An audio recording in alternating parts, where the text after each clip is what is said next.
Welcome back to the Stuff or Whatever podcast. Your host, B. Quan Chi here. Before we get started, I always like to say the best way to support me and the channel is to like, comment, and subscribe. Whether that be here on YouTube, follow on Twitter for fun tweets and updates, and also follow on Twitch to catch live stream of gaming, as well as gaming VODs are here on YouTube as well. All those links are in the description as well. We have a very special podcast today. So the first thing I wanted to talk about is the new Pokemon game, Pokemon Legends Arceus. And I was a little hesitant because I do love Pokemon. I did play Sword and Shield and Pokemon Snap on the Switch. I skipped the Diamond and Pearl remakes, even though it's one of my more favorite games in terms of generations. But yeah, having a lot of fun with Pokemon Arceus, Pokemon Legends, and it seems like a lot of people are too. So glad to see it. I think maybe just because it's a big change to the formula, and just kind of curious how this moves the series forward. Like if they make the next actual generation, is it gonna take a lot of inspiration from Legends? Is Legends gonna have more games? Like it's gonna be a side series or something like that? But it's pretty fun. I like it because it's more like action, like not to be a generic comparison to like Dark Souls, but I feel it kind of has that vibe in terms of like running around the world. You can get into encounters if you want to, or run away. Um, so I really like the feel of it. Also, it's kind of fun to like catch multiple Pokemon because there's a lot of like tasks to do, like it gives you more motivation to catch the same kind of Pokemon versus like previous games. At least for me, like if I caught this Pokemon, I don't ever want to catch it again. Like if I caught a Zubat or if I caught a Starly or whatever, then like okay, I'm done. And then if I evolve it, yep, I'm done evolving it. So it's stuff like that. So gotta kind of give that inspiration to kind of like just running around and throwing Pokeballs and stuff like that and catching Pokemon. I do have to say one of my favorite things about the game, in terms of gameplay, is like doing long distance throws. Like if you catch, because it's like lock on stuff too and stuff like that, or you can actually get in battles. I'm sure people listening to this podcast are familiar with the game, at least because it's been having a pretty good launch, at least from what I've been seeing. Yeah, I think if I like to do like a no scope, some people say like no scope, like you don't really lock on or from a far distance, especially with one of the Pokeballs, like the air ones. I think there's a feather, and I forget what the advanced. Sorry, when the advanced versions of it. Yeah, because it kind of like flies really fast in the air, so that's kind of fun. And then yeah, I don't want to spoil too much about the game. But yeah, it's really fun. It just kind of gives you more motivation to just explore, catch where you can. Some of the other things I like about it is I like that you can see shinies in the field. The thing, I hope they keep that in future games. I kind of like that versus random battles. So I'm not sure if any of this is going to carry over to the official next gen or not. But I like the fact that you can see Pokemon in the wild, and if you want to, you can battle them. If you don't want to, you can avoid them. And I feel like Sword and Shield did a lot too, where you don't have to uh, keep running to Pokemon and stuff like that, or use repels and stuff like that. Like the cave's full of Zubats, or keep on running to Rattatas or stuff like that. Yeah, so it's been really fun. I know some people complain about the graphics, and I don't know if it's just me or like it's fine. Like I get like Pokemon's a big company, and you kind of wish you would put more resources or efforts and stuff like that. Like if the game looked a lot nicer, that would be really cool. But for me, it doesn't really take much away. Although I do have to say, the new Pokemon Snap on Switch, I think that's at least to me one of the most better graphically games in the Pokemon series. So I kind of wish that would kind of carry over. I think maybe Pokemon Legends is better graphic wise than Sword and Shield. I kind of like the battles too, kind of like how the moves look and stuff like that, and especially because you can kind of run around and stuff like that. So it makes battles seem more interesting. That one thing, another criticism of the game for me is that I kind of wish there was more competition or competitiveness in terms of fighting other trainers. Because eventually, like as the story goes, like you fight other trainers. It's kind of like There's some like villain-like characters in the game. I won't spoil too much, but kind of like allies or rivals or stuff like that. Just kind of train the Pokemon and stuff like that. So I kind of wish like it was more like just kind of like that battling, but it seems like it's more focused on like research and discovery and stuff like that. Because I feel like with the main games, that's kind of like the same formula. It's like beat the gyms, get the badges, beat the league, rinse and repeat. So I feel like at least story wise, is going a lot different direction. And I can appreciate that too. Like I feel like it has a more unique, a lot more involved story. Sometimes I even wished it was more voice acting and stuff like that too. But they do have a lot of dialogue as well to read. But I kind of wish it had a more umph to the presentation of story. But I appreciate it. I think it's probably one of the best story, or at least one of the best stories in the Pokemon franchise. I haven't played all the Pokemon games. Just well, I skipped some of the main series on the 3DS, but I never played like some of the spin-off, like the Rangers and the Mystery Dungeon. So might have to eventually check that out. It'd be kind of neat to see them revisit a series like these, have other Pokemon games that more established side series and kind of take them up to the next generation and all that.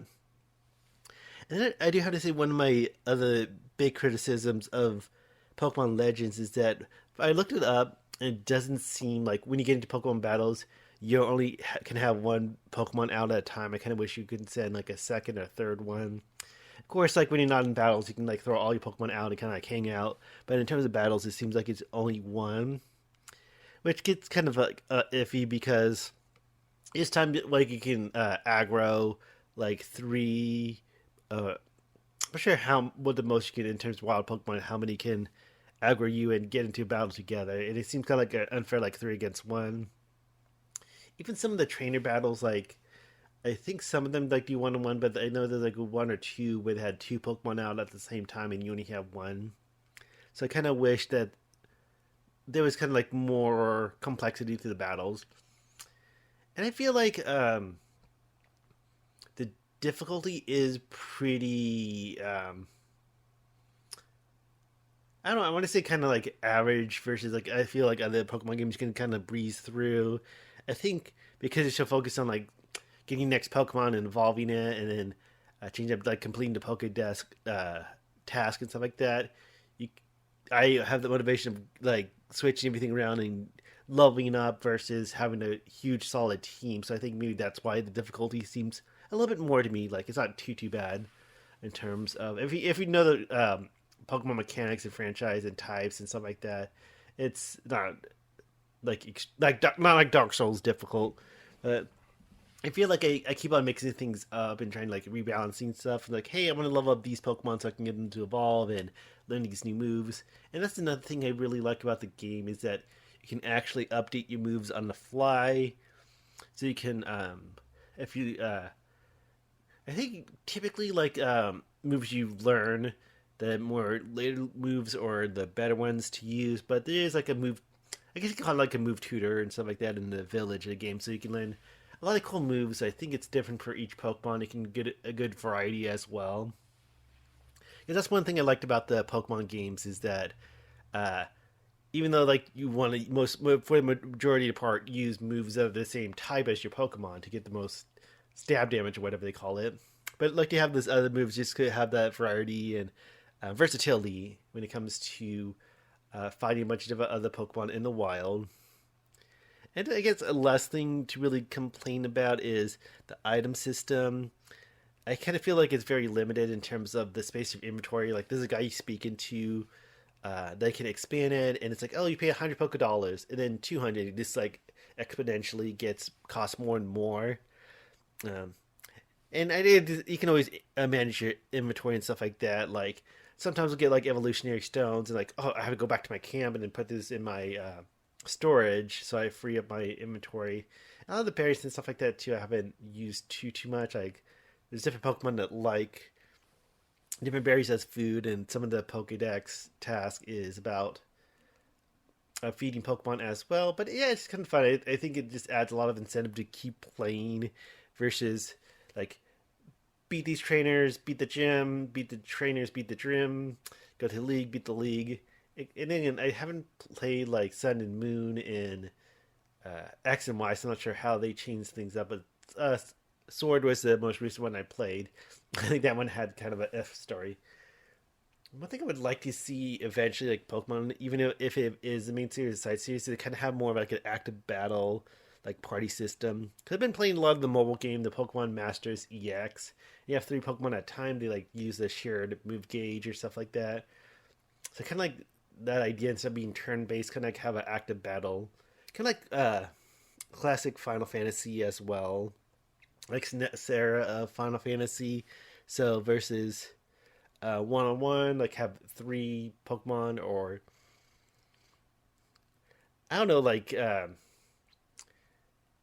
but have some incentive. Like if you only have one Pokemon out, then all your Pokemon gets experience. But if you send three out, then only those three involved in the battle get experience. Because they still do that thing where, um, it's kind of, I guess it's kind of criticized as being a little bit more casual and all that. That simply like catching Pokemon, simply like beating Pokemon, Pokemon that weren't even involved, but they had to be alive, like not fainted. They get experience. First, like old games, like you want to evolve Magikarp, put him out, then switch him out so he gets experience, and then but then had like the experience share items as well. But I had a lot of fun with Pokemon Arceus. I'm not sure how soon, but it would be kind of cool to mess around with Pokemon Home and like transfer Pokemon to game because I believe that's the plan. I think that's for some reason I keep on thinking April, but I'm not sure when exactly it is. But that's also going to be for the Diamond and Pearl remix that you can use Pokemon Home to migrate Pokemon, either from like Sword and Shield and Pokemon Go. So that'd be kind of cool to see. So next thing I want to talk about is more Nintendo news. Is that there's one channel that uploaded like a lot of music from video games, a lot of Nintendo games, and Nintendo took down a lot of. I'm sure exactly if it was just like blocked or taken down or asked to remove. Not sure exactly how they went about it, but you know, it's a lot of times like if it, somehow like detect like, hey, this is our content versus it's music or video or whatever. And I guess like first it was like 1,300 and then 2,200 more. I did have a look at the channel and it seemed like a lot of the uploads were from a long time ago, like 10 years or so, and then a lot of videos. I think they just got taken down. Let me look that up because it sounds like the channel is going to be deleted. The Twitter is Gulva Sunner, GILVASUNNER. We call it as blocks. So I'm not sure, like, because I see like the language like in articles like at first it was 1,300 takedowns and then copyright blocks. I'm not sure what that means exactly. Like if it's had the videos removed or taken down a copyright claims. And just kind of my 2 cents about it is I kind of get it if it's Nintendo's content, like especially if they're just uploading the content without making any alterations, like covers or remixes or anything like that. So if it's their content, then I can see Nintendo's point. But this all the criticism is like Nintendo's not really doing much with its uh, soundtrack or properties or whatever you want to call it. Like people say like, "Hey, upload it to Spotify or upload it to YouTube." Like if Nintendo had a YouTube channel dedicated to their soundtracks of all the video games and properties. So, and I'm not even sure if this is something that's going to happen in the future. Like if Nintendo does plan to put the music available for streaming, especially fans of original soundtracks of their video games and properties. To me, it makes a lot of sense, especially if it could be shoved on Spotify and get revenue that way. And the funny thing, I did see an announcement, or it's been uploaded, that the Sonic Mania soundtrack is on Spotify as well. So I can kind of get. I guess one concern too is that what if people who like do let's plays or streams or video game reviews, like if they, are there going to be issues of them like featuring the music in their videos? Like if they're playing like a old Mario game, would that be copyright if it's detected? Although I'm not sure how that would work. Like if it's not like the full song, or if it's someone still talking over at the same time, or if it's obviously like in a let's play, or fair use or whatever you want to call it. Because there's been a few copyright claims I got before. Nothing like too serious. Like I did delete the video eventually, but it was an old Let's Play did of Final Fantasy IV, which was originally Final Fantasy II on the SNES. But what happened, like at the beginning of the game, when like leave the castle, plays the prelude, and the prelude got copyright claimed, and uh, it said like it's shared. I'm not sure how that works. Like if it's the watch time for the time, or if the whole video, even if it's like a fraction of the video's viewed a watch time overall length, like how shared monetization works. I did also I did a gameplay of a few levels of Geometry Dash, and that got copyright claimed. But all they did say like, "Hey, you can't monetize it. Like, it's not monetizable." But there was like no strikes or anything like that. So I had some experience with that, but nothing like a takedown or anything like that. So I guess like my 2 cents again is like Nintendo's in the right, and since it's their content, like if they own the rights to the song and all that, but kind of wish they would make it more available. Like you even see like tweets criticize like I bet the Smash Music Player is the only way they want to listen to the soundtrack. Even pointed out the Super Mario the 3D what was it collection that they had with the Mario 64, Sunshine, and Galaxy, like the 3D All Stars game. Even though it was a limited release, people joking. I bet that's how they expect us to listen to the soundtrack.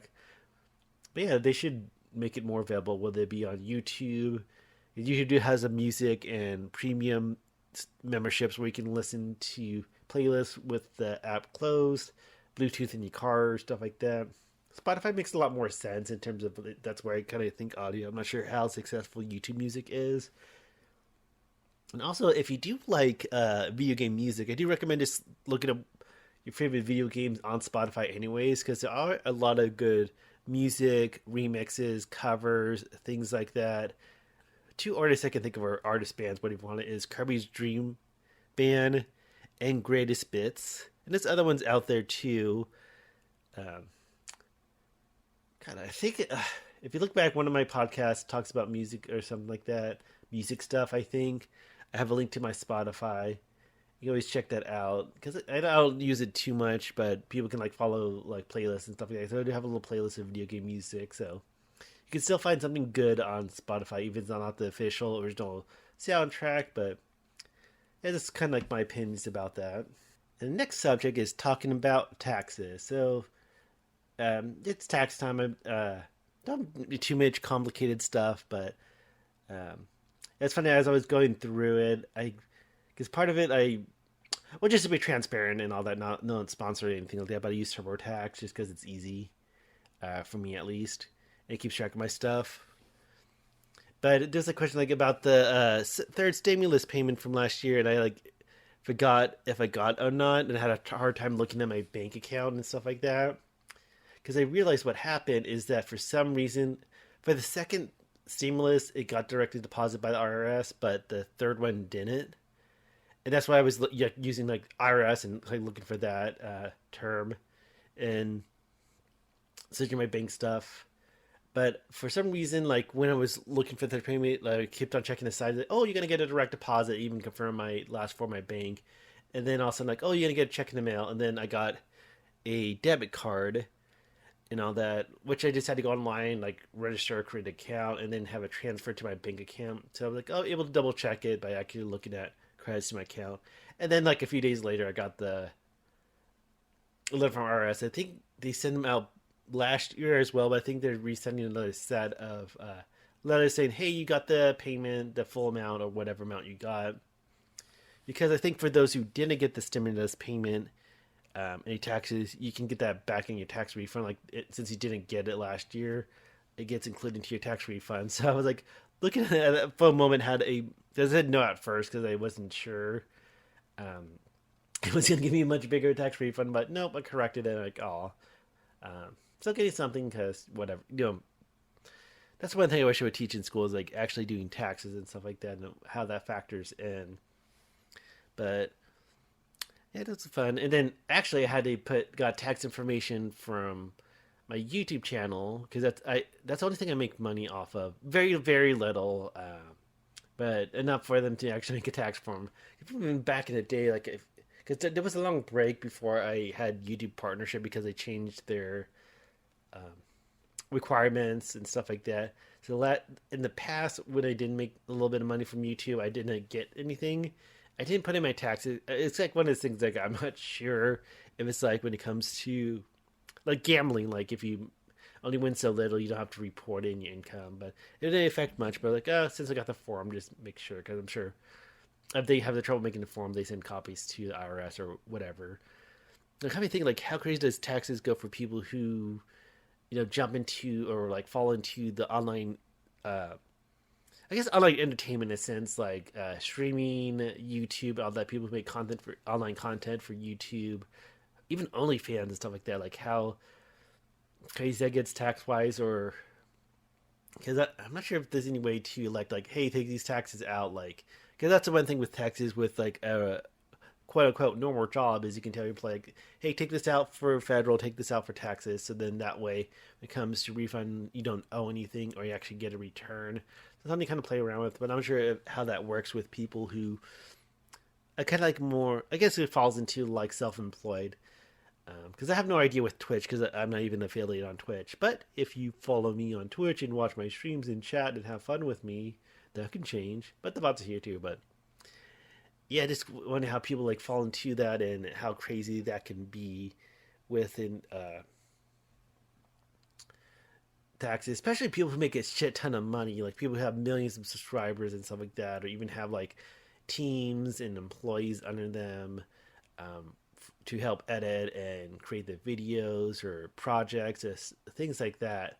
So I think I just kind of curious how crazy that is in terms of the more successful, the more bigger channels and all that.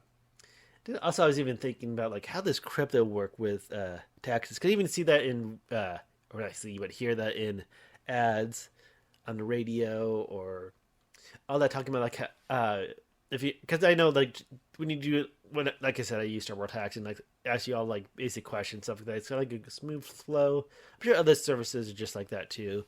We talked about crypto and stuff like that, so I'm not sure how that works in terms of do you pay taxes if you convert cryptos back into cash or if you buy crypto on that. And it even got me thinking about like how crazy when you get NFTs involved, because again, I'm not a NFT person. I think they are bad in terms of the scams or all that. It's just kind of crazy. Like I just don't get it, and I think half the time it's like a status thing, half the time it's like trying to scam people, get money, and all that.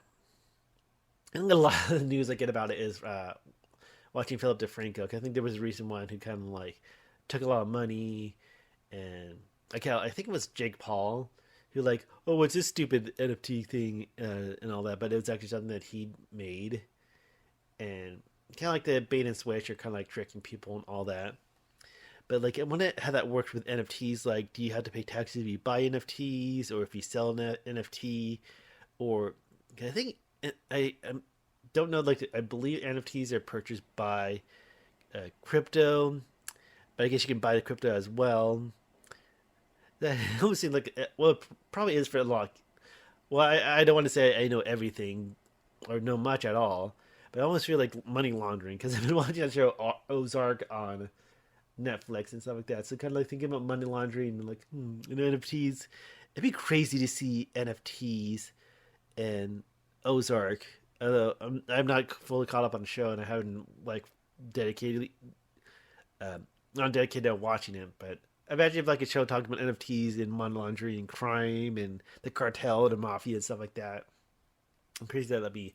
It's also you see posts and stuff like that, like people who get the cryptos hacked and NFTs stolen. So like if you lose all your NFTs, do you still have to pay taxes and stuff like that? Like how does it work in terms of income and taxes and all that? I don't even want to think about it. Like I think part of me like would like to get into crypto and stuff like that just to make money, but it just kind of just feels like personal gain and kind of almost shady. So I don't know. But yeah, then I was thinking, there's been articles and stuff like that about how video games are considering NFT. I think like Ubisoft is one of the big companies, and even Square Enix. And I can't imagine, and maybe this is bad juju to throw that out there, but imagine if like Nintendo did that with Pokemon, and what they did is it like did shiny variants of Pokemon as NFTs. Like, hey, if you buy this NFT, you get this Pokemon in game that has unique shiny variant. Like you can get a blue Charizard or a red Venusaur or a black Pikachu and stuff like that. Like, if a business sense, it seems like that could actually work because I don't know. That's the one thing about like NFTs, especially like the dumb little monkey stuff, is that it just a lot of it looks horrible. Like even like Gwyneth Paltrow, like there's recent like Twitter she made about revealing hers, and there was like, a little animation to it, and then like looking at it, like that's one of the better looking ones, but still there's like you can tell they took shortcuts with animation and stuff like that. Like the blindfold looked awful animated. No, maybe awful is a little harsh, but it's like if it's gonna look at that and don't bother with a blindfold and stuff like that, like I just don't get it. And again, maybe it's a status thing, maybe it's like I don't know, hearing things like it might just collapse on itself, and then because it's I do personally get some enjoyment from those um, crypto bros or whatever taking L's and talking about like losing a shit ton of money because that, and it just seems like it's just so crazy how they brag, like especially like with a cartoon and some content is just very I don't know, like maybe poor quality is a harsher word to use it to describe it, but it just seems like for how much money they're saying they're selling these and buying these for, you like you wish it would be a more better product. And of course, it's like I kind of found this out recently too, but I guess like the environmental damage is like the I guess mining for the crypto. Like they have computers that have to use a lot of processing power, and they get a bunch of chips, and that's why there's some chip shortages for like PS5s and stuff like that. Is because people using that to mine crypto and buy NFTs and stuff like that. So don't know the full details. I'm sure other can explain a lot better. But yeah, that's yeah. I don't know why I got went from. Well, of course I was talking about taxes, and that's question came out with cryptos and NFTs. But yeah, just imagine like circling back to Pokemon. Like imagine if in a future Pokemon game you can buy NFTs. You get in all you get is special variations of Pokemon. Or they might have something stupid. Well, they pretty much have that in the Pokemon Unite, which I haven't checked yet. It's not NFTs, but you can like buy the skins, and some of them were criticized for being very expensive. I'm not sure if there's some that you have to buy or you just have to keep grinding with in-game content, but yep, crazy stuff. I guess last note to end this podcast is talking about Taco Bell. I saw this article that grabbed my attention about Dolly Parton. I guess she was interviewed. He was talking about how much she liked Taco Bell and that she wanted the Mexican pizza back because was it 2020? Oh my god, it's 2022. Was 2020? I think it was. Oh my god, like how that time flies when you're in a pandemic. But how Taco Bell got rid of the Mexican pizza. And I believe at the time they said because of the waste of like the box it comes in and stuff like that, which I feel like that's a poor excuse. Like you can make alternatives. I'm sure like other products they have can have just as wasteful packaging and stuff like that. So Dolly Parton wants the Mexican pizza back, and I guess it's true that Taco Bell is bringing it back. To what I say, I guess it was from a food blogger.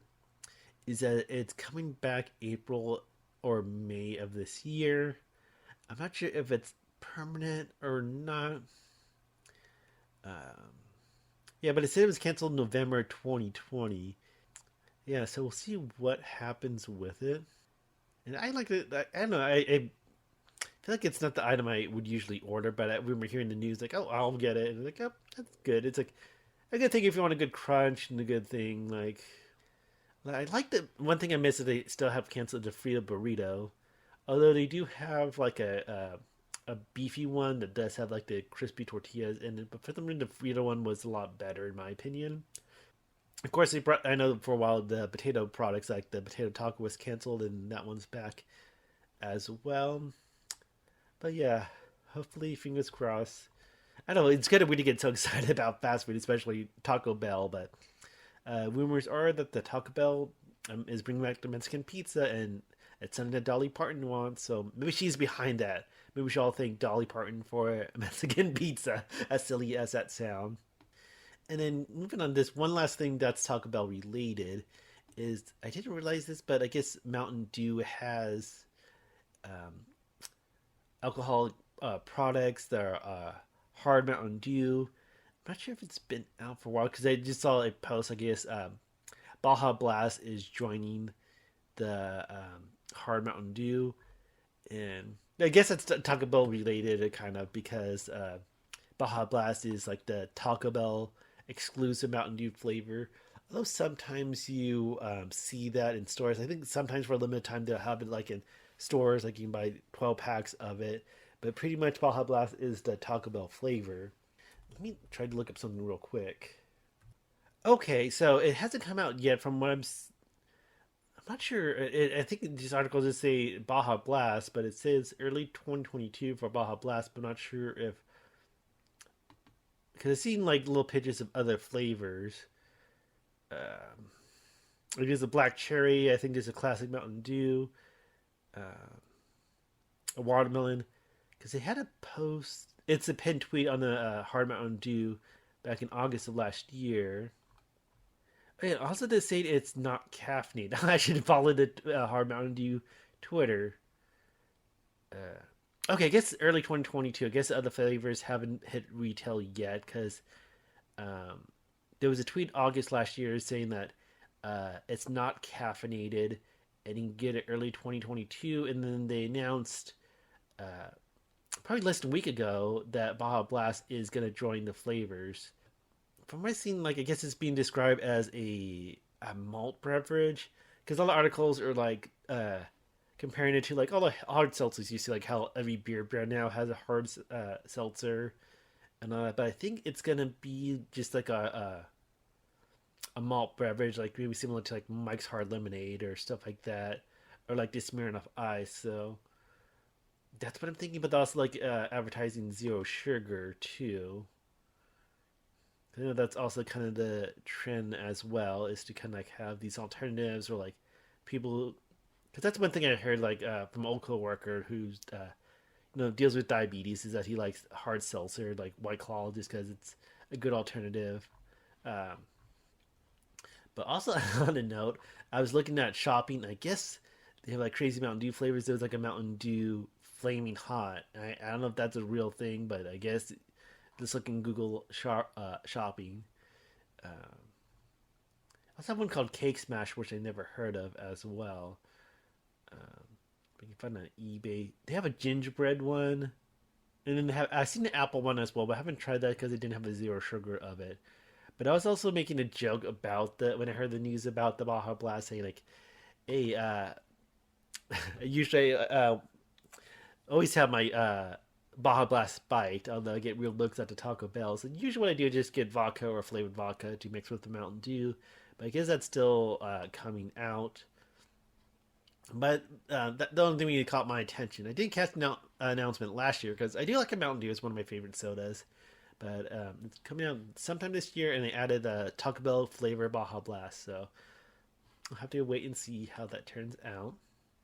I guess that's a good way to end the podcast. Again, the best way to support is to like, comment, and subscribe. Again, a lot of that is in the description of each video. So here on YouTube, follow on Twitter, Twitch. Those are probably the main 3 social medias I'm active on, and all that. And yeah, take care. And yeah, hopefully we'll have Mexican pizza to wash down with our hard Mountain Dew down the road. Later.